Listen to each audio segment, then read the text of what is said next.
Well, hello, everybody. Welcome to an early edition of the Missing Links post-game podcast live stream. I'm your host, Andrew Dukowitz, beat reporter for Zone Coverage. I covered the Lynx, women's Gophers basketball, and Minnesota Timberwolves for the site with credentials. And today we have Mitch Hanson, the founder of Hitting the Hardwood Network, checking in again.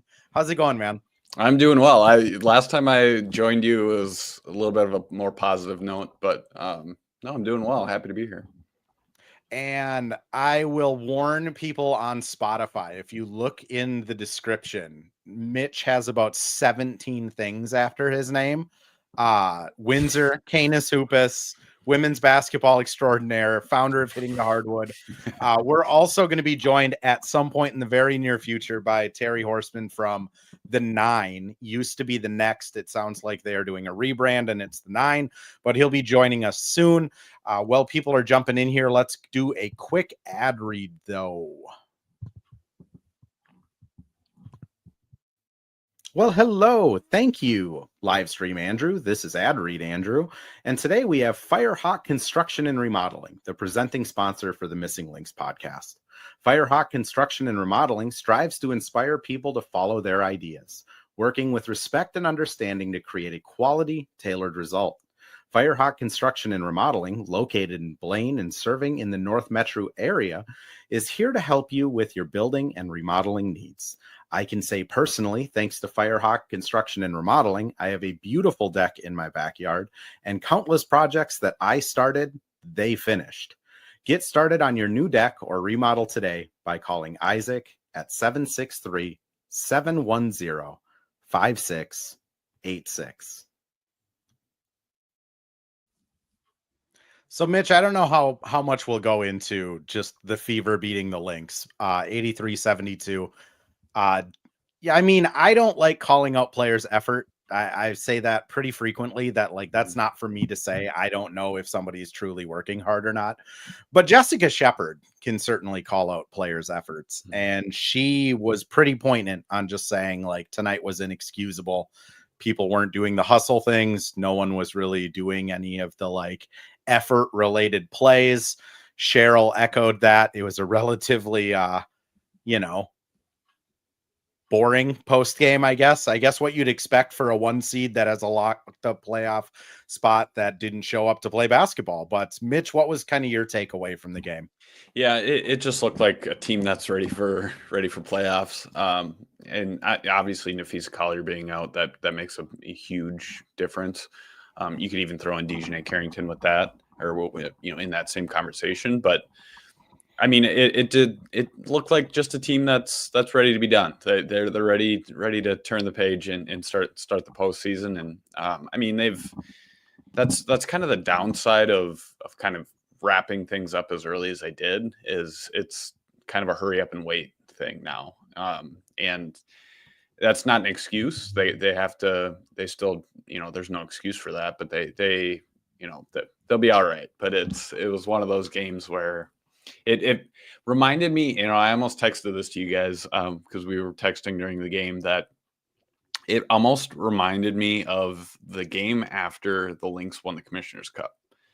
Yeah. Kind of the hangover game. It reminded me a lot of that, but it's not a similar situation. In Dallas. Yeah. But it's just one of those games that right away you just felt like it was the Lynx just weren't right. And it got away in a hurry and they weren't able to really do anything. And they just kind of looked tired and kind of out of it. But how about you? What are your overall thoughts? To me, it was disappointing overall. I think it's disappointing for fans more so than anything, because if you're a Lynx fan, you're clicking on the game on a Tuesday night to be entertained and to watch your favorite team take care of the Fever. And I mean, like you said, really from the jump, it just kind of seemed off. And really honestly, almost the entire month of August and all of September so far, they've kind of had this, when they lose a game, the first thing out of the players and Cheryl's mouth is just like, we didn't come to play tonight. But to your point, that's maybe the one downside of building such a lead, that these games just don't matter. And you could tell this game mattered to the Fever tonight. They win this game. They give themselves a chance at the 6th seed. Doesn't necessarily guarantee anything, but it's a chance. There's a lot of Fever players that are former Lynx that I think that stuff matters when you want to kind of stick it to your former team. And they obviously wanted it like significantly more than the Lynx. I think if you're looking at it from a macro level, no Fee, no Carrington, K-Mac didn't look like normal K-Mac. Alana Smith seemed like she barely played. I mean, I don't even know how many times the announcers called her name. She was just kind of not very impactful. And then out of the bench unit, you saw a lot of feistiness. I mean, Jalen Sherrod was playing at 1,000 miles an hour. Masha had a post-game podium tonight where I believe her only quote was, "I like playing with Jess," which fair, can't argue with that. Yeah, bud. And Jess had another just awesome game. I mean, Jess seems to hate losing almost as much as Cheryl Reeve does.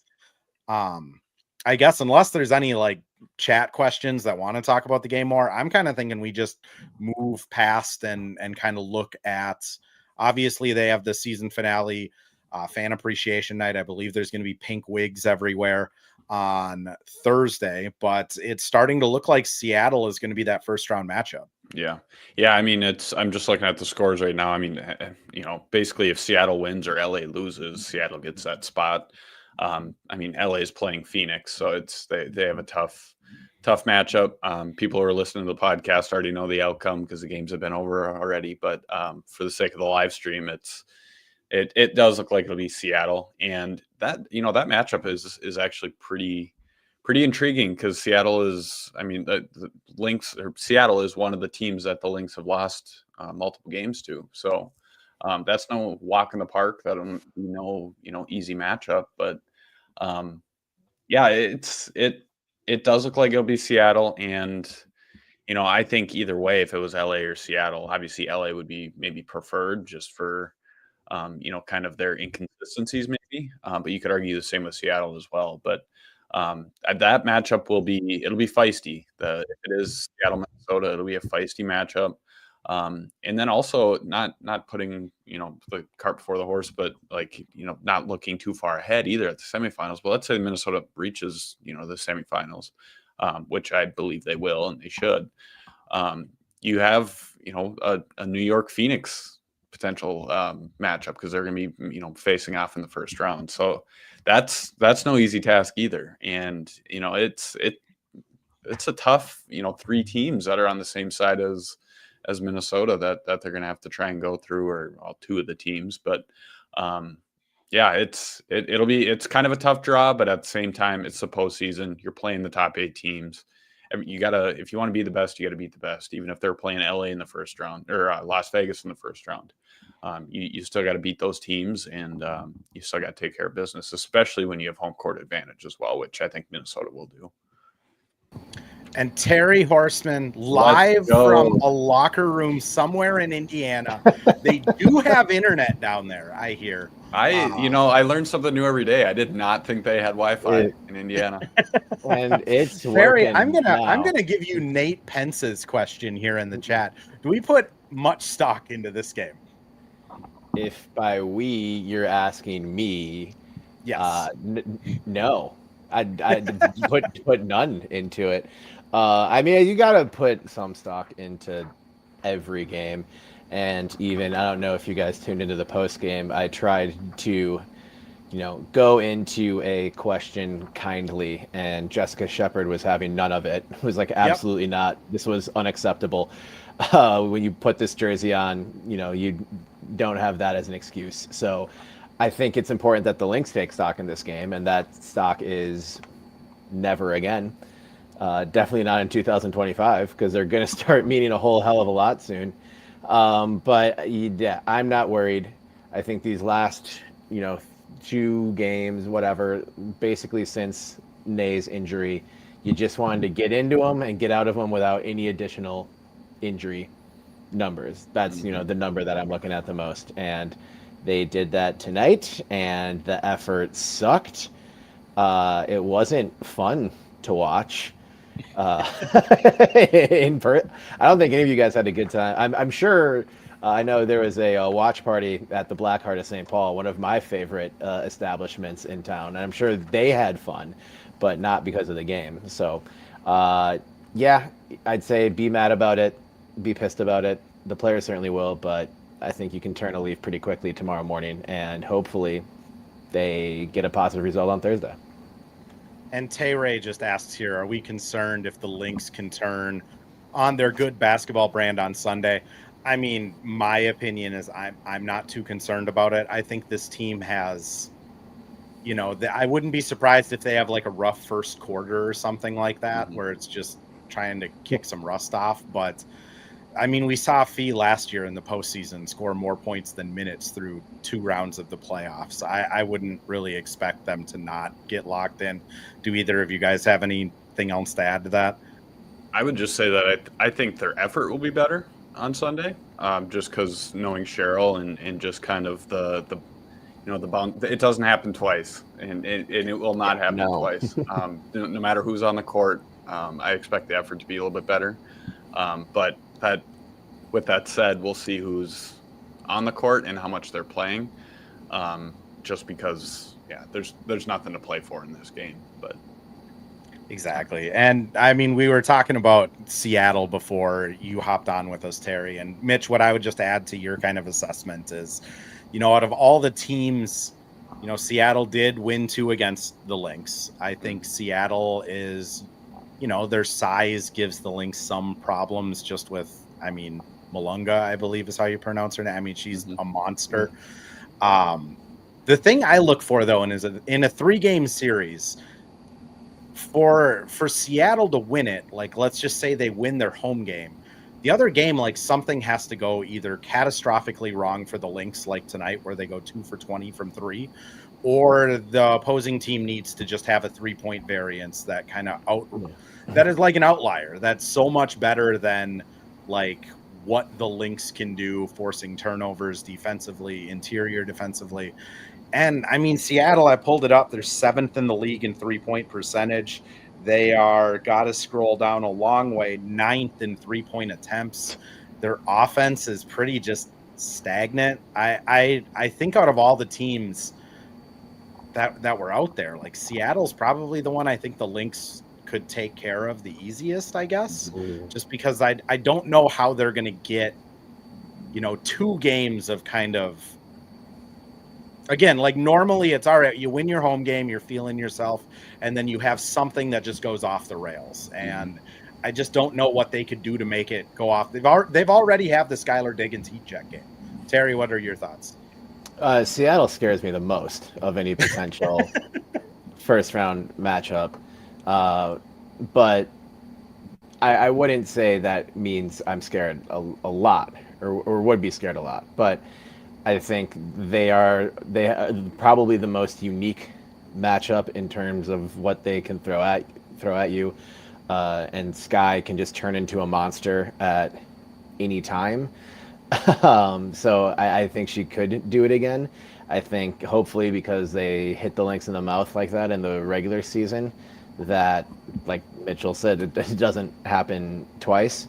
I was kind of, go earlier today or yesterday, it became official that Indy could only be the 6 or the 7 and couldn't be the 8. And I was kind of, before that, hoping that Indy would be the matchup. Now, seeing the way that these, reserves have started playing, I don't know that anyone should want Indy in a matchup like this. And especially just the crowd tonight too, you guys, like, Indiana's about to play its first home game in, 9 years. And first home playoff game in 9 years. And are you going back for that? Can we ask that? Are you going to be going back to Indiana? I'm just the ambassador of Minneapolis to cover and Indiana, Atlanta, or whatever it is. Hey, that'll be fun. That'll be fun. And I just look at Indiana and like what JPEG just said. Seattle has a better record on the road than they do at home. Seattle's weird, and that weirdness can get you. And it's it's vets on that team. Like, you're not going up against a team that got the 8 seed because they're inexperienced and did, dumb shit for half the season. They're very experienced, and at times they were doing crazy shit, and it went sour sometimes, but other times it went great. And I would take the Lynx in any matchup in these playoffs, but Seattle's the team that I think has played the best basketball against the Lynx in all 4 of those games, and yeah, they just can throw the most. The lineup variance is a weapon that they have that other teams don't. Well, and the other thing too that I kind of look at is when the last time we saw these two teams play, what happened? Seattle danced off the floor, literally. Yeah. And one way that you can obviously beat teams that are better than you is getting under their skin. And Seattle does a great job of getting under your skin, kind of taking you out of your groove and kind of throwing a wrench into things. Right. Now, it is a 3-game series, so it usually works itself out. If it 3 was more games or best of 3, yeah. But the neutrals should want Lynx Storm, because it will not feel like a first round matchup, or it will not feel like a 1-8 matchup. Right. I guess what I would say is I think I would prefer Valkyries. Like if it could happen, it would be Valkyries, because they just talent wise, I don't think have the same top level. But like Indiana scares me. They shoot a ton of threes. Kelsey Mitchell can just have a game where she goes off and they steal it, and then they can shoot 60% from 3 and your season's over. I mean, Atlanta, Phoenix, New York, all shoot a ton of threes, have size. Like Seattle, it's just like I think the series will probably go 3. I don't think they're going to sweep them, but it's just really hard for me to see Seattle having one of those like outlier variable games against a locked-in Lynx team that forces it. Let alone having 2 of them, where it's like Atlanta, okay, Brittany Griner scores 30 for some reason, all on offensive rebounds, and then the next game they shoot 55% from 3. Phoenix can kind of do the same. Would it be, if Seattle loses tonight, they're 22-22. The Sparks are playing Phoenix right now. They're down by a point. If the Sparks win these next 2 games and Seattle loses tonight, are the Sparks the 8? No, yes. Yep. And then Seattle misses out because they're LA has 2 games left and Seattle has this is their last one. Right. I mean, I think if you're picking, it's always a dangerous conversation to be like, oh, I want that team more than any other team, but we can't help ourselves in year of our Lord 2025. That is true. We are in the year of hot takes.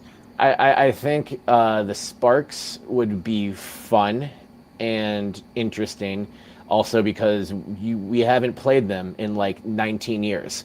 That's how Andrew had such a long beard the last time the Lynx played the Sparks, and now it's completely gone.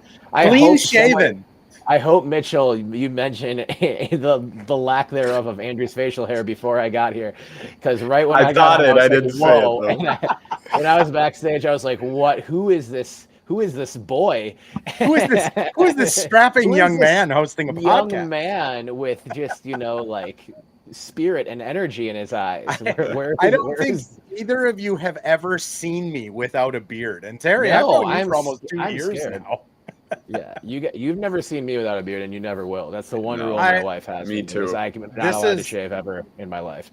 I have that also, same rule, but maybe like once every 2 or 3 years, I just shave it down to a straight mustache, and then just walk out of the bathroom like nothing happened and wait. You've been married longer, so you've earned that. I've got like 37 years to go to be married. Yeah, we've been married for a decade now. Like every once in a while, you can come out of the bathroom with a mustache, make your wife almost vomit, and then have to shave it off. It's worth it for the joke. Yeah, she would maybe be okay with the mustache. It's like the inverse of the New York Yankees rule. Like it has to be a beard or a mustache. It can't be clean shaven. My wife is very much the same. Right. Well, there'll be some fun scoreboard watching tonight then, Lynx fans. I hope you're, if you want to wash that taste out of your mouth that's lingering from a game that somehow ended up an 11-point difference. I thought they were going to win it. This is sweet, dude. This is like people complain about the WNBA schedule all the time, all the time. I'm not going to say I this have been one like of I'm those throwing people. the league. I'm not going to say this like I'm throwing the league a bone, but it is awesome to have, these West Coast games late in the season at the exact same time. And, tomorrow or on Thursday night, we've got 3 games with, meaningful basketball being played, all starting at the same time.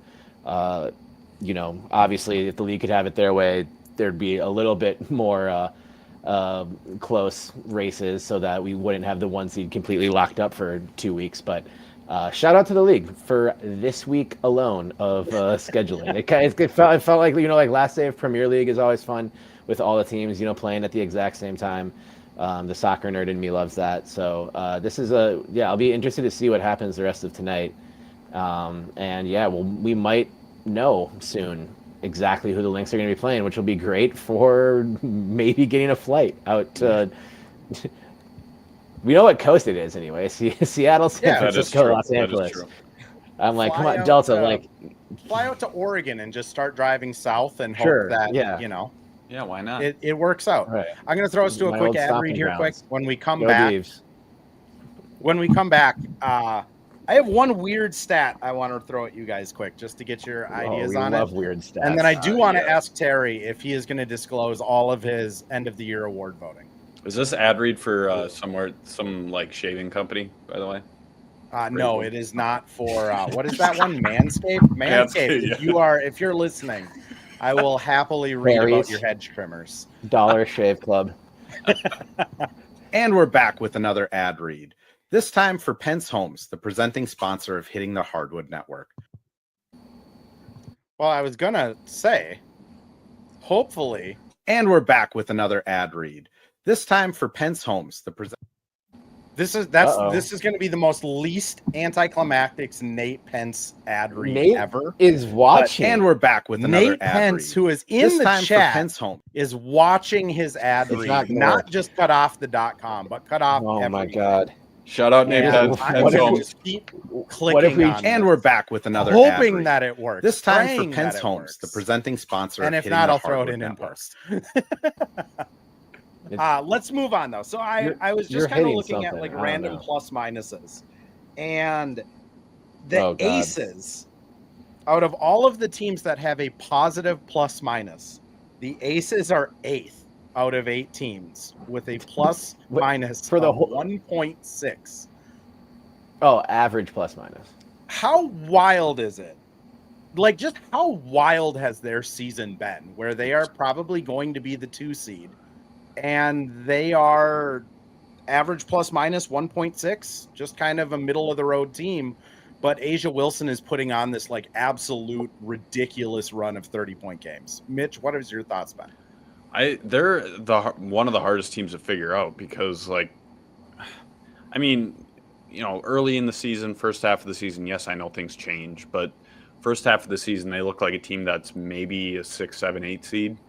And, everybody's wondering, is this the end? Is it time to blow it up and all this stuff, which they kind of have to some extent. But now, I mean, they're a team that I don't think anybody really wants to face. I mean, they won 13 straight. They're beating Chicago. They're going to make it 14 straight. But I don't know. You look at talk about a weird team. I don't even know how to explain it. I'm even looking at the games that they played against the Lynx, and it's like, how do you figure them out? They beat the Lynx win by 50 plus points one game, and then Las Vegas comes back and looks like they're title contenders. And I don't know. They're just extremely streaky, but they've flipped a switch, and I think they're one of the most dangerous teams in the playoffs right now, or that will be in the playoffs once we get started. But Asia Wilson is playing unbelievable. I mean, that we can get into a conversation about MVP some other Let's time, not. because that would be a whole podcast. not. But she, even 2-3 weeks ago, it wasn't as strong of a case as she has now. And that's a testament to just how good she's been. But it's she's leading the force, and in the bright thing, or kind of the positive thing for them, Jewell Lloyd has improved too down the stretch. Oh, yeah. Which has been huge, because you could tell she was slow to kind of get acclimated into things. So it was just kind of feeling herself out within that rotation, within the flow of things. But having her kind of be confident and finally feel like she's fitting within this is huge. And that's, especially after losing Kelsey Plum and replacing her with Jewell Lloyd. That's exactly what they need, and they have that right now, and they're finally clicking at the best possible time. I think Jewell Lloyd, the last time they were at Target Center, was like 0 for 11, and it was probably the worst Jewell Lloyd game I've ever seen. That just was from like an erratic shot chucking standpoint. Definitely Aces the are next also game, 6th they in moved to offense, 8th in defense, which is just, to your credit, Mitch. They're just weird. Terry, what are your thoughts? Yeah, I agree with Mitch that they're, I wouldn't put them at the top of the power rankings, but I would maybe put them at the top of the most dangerous right now list, which is maybe just a total cop out for saying they should be number one in power rankings. Yeah, they are, playing lights out. They're playing comfortable, and you could kind of. I've never seen a team do a heel turn like this from the wheels falling off completely. And I think the league deserves a Lynx Aces finals. And I would be total coin flip at that point. I would still give it to the Lynx based on home court advantage. And I think you can't just, completely throw the games earlier in the season away. I mean, that first game where Fee got hurt and Asia wasn't playing and Diamond Miller went nuts.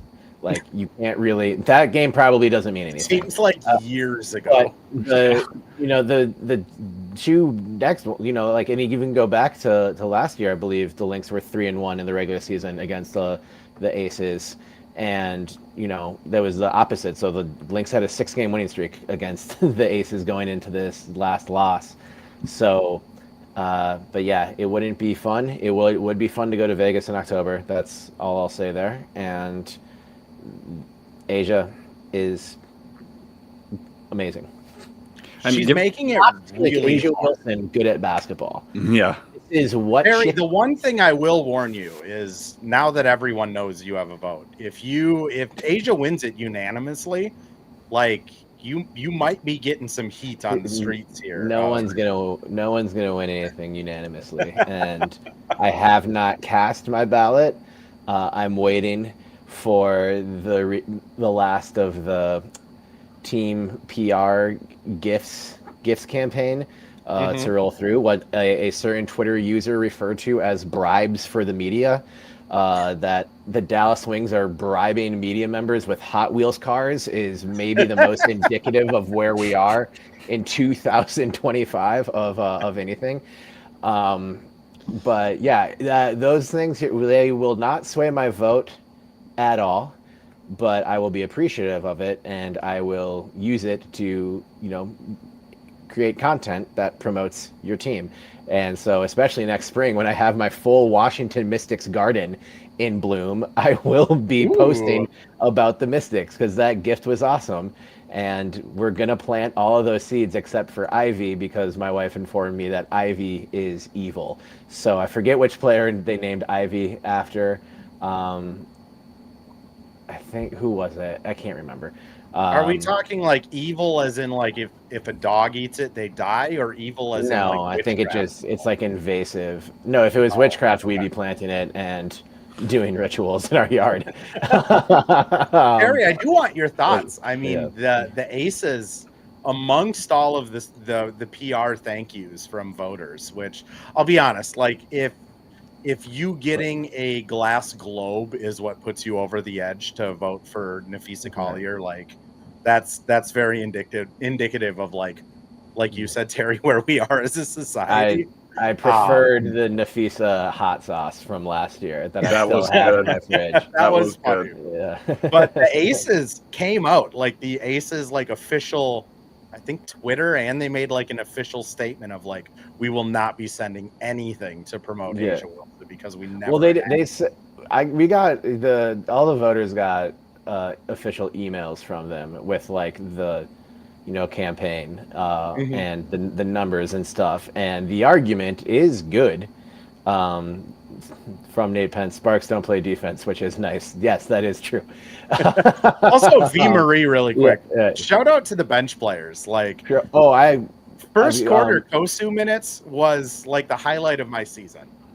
Right. Well, and of course, I mean, who didn't get butterflies in their stomach when Cameron Taylor hit a three? Just the second three of the game. Cam understood the assignment, but I think first career basket, right? Cheryl made sure to shout that out. Maybe some bulletin board material for the regular rotation players. But I don't know if they showed this on the TV at all. But like after the game was over, the players are filing out from like the scorers table all the way through the tunnel. Jalen Sherrod was shoulder to shoulder with Cheryl, like just like speaking with her hands, and they were going like they weren't like fighting or arguing or anything, but just like clearly talking ball. And I asked Coach Reeve about that afterwards, and she just talked about how much she appreciated the effort of them and Cam and Ola, Masha for sure, and Jess of course, but went out of her way to highlight the coachability of Jalen Sherrod. So as we're putting Easter eggs and filing things away for thinking about the future, if it's not here, it'll probably be somewhere where you see Jalen Sherrod working her way into a WNBA rotation, and being called coachable by the GOAT of coaching is pretty high praise. Terry, do you support the idea of naming the Coach of the Year trophy Cheryl Reeve, and then just handing out a Cheryl Reeve at the end of every season? Yes, I love Cheryl Reeve. I love the Reeves. The Reeves. Just name the whole award sequence after it, and then how great would it be if it was a full postseason like Oscars thing that Cheryl hosted? I mean, I just like Mitch wrote about Cheryl a couple weeks ago, and I wrote about her today, or it came out today. Wow. And just like going through Yes, I missed the memo on that one. Thanks, guys. You have a vote. You don't have an agenda. I have the agenda of Cheryl deserves a Coach of the Year. This is ridiculous. She is the she does. She does. Coaching the best team, like analytically the best team in the history of the league, like compared to their peers of the same season. Right. Best team in history. Cheryl Reeves coaching it. She goes through 3 different Nafisa Collier injuries, a Kayla McBride not showing up for the beginning of the season, a mid-season trade, a season-ending injury to a rotation player, and then just like plucking Masha off of the streets of Russia and having her bomb threes. Like, this is a Coach of the Year performance, and I understand why. And executive not going to go to year Cheryl performance when you mentioned Golden State, Atlanta. But like, as I'm like sitting here, I'm just like, let's just name the award after her. So she doesn't have to win anymore, but then you can just every year recognize like, oh yeah, she is probably the best at this. I think she's got a better chance than we think she does at it this year. But I would love it if they pass that in the offseason. Andrew, the Coach of the Year award has now been renamed the Cheryl Reeve Coach of the Year award. That would incentivize me to not vote for Cheryl for Coach of the Year award, because it's funnier if Becky Hammond wins it, and then it's like, Becky, here is the Cheryl Reeve Coach of the Year award. It's just a coaching excellence. Picture of Cheryl in a t-shirt. It's Cheryl riding a goat. Yeah, with a jacket on. With a leather jacket and a t-shirt that she's starting to pull off to throw at the refs in anger as Jim Pete looks on in horror. This is a very expensive trophy, very detailed. I've only got a couple minutes left, so Andrew, what else do you got? That is all I had. I think I got all of my snark out of the way. Mitch, do you have anything you want to add? I was just gonna give an update on the Seattle Golden State game. Seattle has it's 32-30, high scoring game with 145 left in the first half. Golden State is up. Okay. First half. Yes, first half. Okay. 32 to 30. So both teams are playing defense. Yeah, or they're all missing shots. Yeah. Or they're I do want to give a shout out to Nate Pence and Pence Homes, PenceHomes.com. Everybody go check out Nate Pence. Delightful. There's the ad read, Nate. I'm trying here. Wonderful. Yeah. Nate, let me know how Blackheart was tonight. The realtor of Sneaker Reporter, I've been told, in helping the Sneaker Reporter relocate to Minnesota. If that's not true, Nate Pence, just take it and run with it, because like Travis isn't going to call you out on it. But that's what I've been told, at least. Interesting Indeed. So he gets the credit or the blame, depending on your relationship with Sneaker Reporter. Travis, I love you. All right, guys. It's a pleasure as always. Terry, where can people find you? What do you have coming out?